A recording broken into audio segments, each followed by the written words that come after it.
3 animais que voam, mas não são pássaros. Número 1. Peixe voador.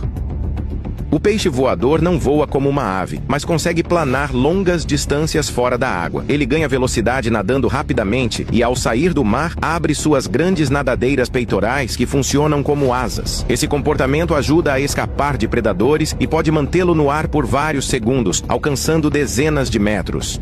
Número 2. Dragão voador. O dragão voador é um tipo de lagarto que não bate asas, mas plana entre árvores com grande controle. Ele possui uma membrana de pele presa às costelas, que se abre como uma asa quando salta. Usando a cauda para a direção, consegue percorrer grandes distâncias no ar, fugindo de predadores e se locomovendo pela floresta.